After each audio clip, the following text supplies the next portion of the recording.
olive press. Ayun, yung granite stone na yun.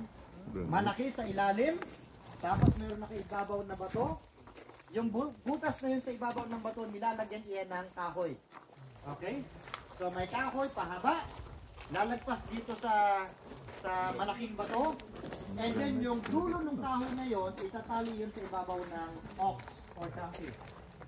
At ang gagawin ng donkey, iikot siya ng iikot dito, at habang umiikot siya, mayroong mga damo o dayami sa ilalim.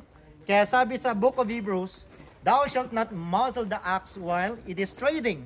So habang nagtatrabaho o nagtitrade, he's doing his business, dapat meron siyang enough supply na pagkain para makapagtrabaho siya na maayos. Ayun. So sino ba ito? Sa Bible, it refers to those who are working for the Lord.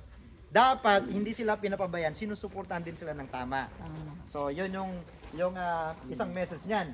Pangalawa, merong binanggit sa Luke ang Panginoong Kristo. Sabi niya, it would be better for them to be thrown into the sea with a millstone tied around their neck than to cause one of these little ones to stumble. Yung sea na tinutukoy dyan, the Sea of Galilee. At yung millstone na tinutukoy, itong nasa ibabaw. Nakita niyo yun? So, mas mainam pa raw na itali yan sa lig niya kung yung taong yun ay naging dahilan para yung mga bata ay mapalayo sa Diyos. O, tingnan nyo. Makakasurvive ka ba kung nagagapos siya sa lig mo? Wala ka nang ligtas. And mind nyo, gaano kalalim yung deepest part ng Sea of Galilee? Around 50 meters. Deep, napakalalim. So kapag lumubog ka dyan, there's no way para ma-rescue ka pa. Napakahirap. And lastly, nakita nyo ito, olive press or millstone. Yung bunga nito, kapag harvest season na, anong ginagawa nila? They pick all the fruits, ilalagay dito sa ibabaw, tapos yung wood, nakatali sa donkey, iikot yung donkey, wala siyang kaalam-alam, basta siya, umikot lang, kumakain. Yun pala, habang umikot siya, nadudurog na rin yung fruits ng olives, kasi napakatigas niyan. At kapag umikot siya at nadudurog ito, anong nangyayari? Yung oil ng olive lumalabas ngayon. Okay? Sa kanyang pag-ikot, merong natural oil na lumalabas. That's the first type of oil.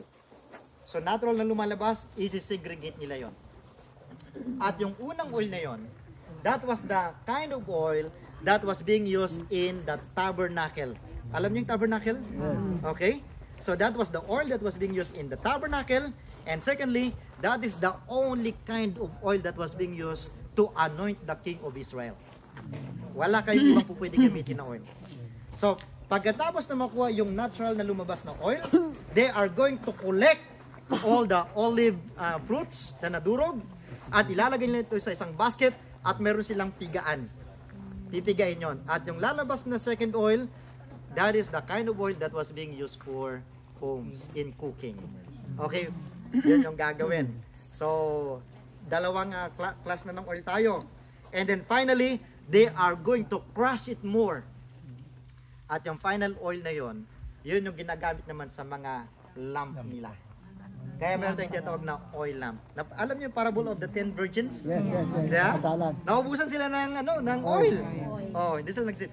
That's the kind of oil, the third type ng oil na kinatas doon sa olive fruit. Okay?